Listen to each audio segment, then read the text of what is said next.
সূরা বাকারার আয়াত 17-22। এদের দৃষ্টান্ত এমন এক ব্যক্তি অগ্নি প্রজ্বলিত করল, যখন সমস্ত পরিবেশটি উজ্জ্বল হয়ে উঠল, তখন আল্লাহ তাদের দৃষ্টিশক্তি অপসারিত করলেন এবং তাদেরকে এমন অবস্থায় ফেললেন, অন্ধকারে তারা কিছু দেখতে পায় না। এরা প্রত্যাবর্তন করবে না, এরা বধির, বোবা, অন্ধ। তাদের দৃষ্টান্ত এমন: আকাশ হতে মুষলধারে বৃষ্টি পড়ছে, যাতে রয়েছে মেঘের গর্জন, অন্ধকার ও বিদ্যুতের চমক। বজ্রের গর্জন শুনে মৃত্যুর ভয়ে নিজেদের কানে আঙুল দেয়। আল্লাহ সত্যদ্রষ্টাদের সব দিক দিয়ে বেষ্টন করে রয়েছেন।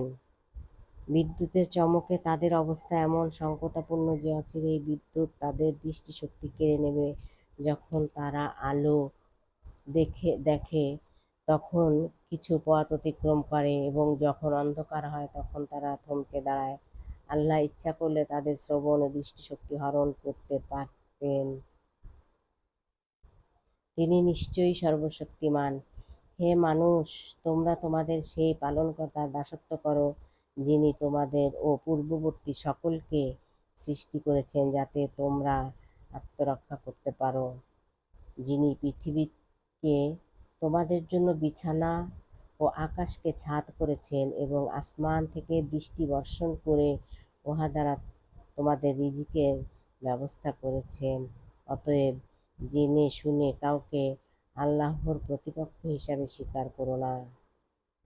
এখানে 22 নম্বরে বোঝাচ্ছে, প্রথম দৃষ্টান্ত হচ্ছে সেই সব মুনাফিকদের যারা মনে প্রাণে ইসলামের চরম বিরোধী ছিল, কিন্তু বিশেষ কোনো উদ্দেশ্য ও সুবিধাবাদের দরুন প্রকাশ্যভাবে মুসলমান হয়েছিল, আর যাদের মধ্যে সন্দেহ, সংশয়, ইতস্তত ভাব, দুর্বল ঈমান রয়েছে।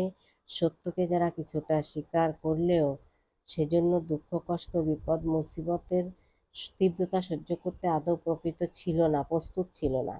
এই দ্বিতীয় দৃষ্টান্ত দ্বারা তাদেরকে বোঝানো হয়েছে। এই উদাহরণে উল্লিখিত বৃষ্টি অর্থ ইসলাম, যা মানবতার পক্ষে আল্লাহর রহমত বিশেষ।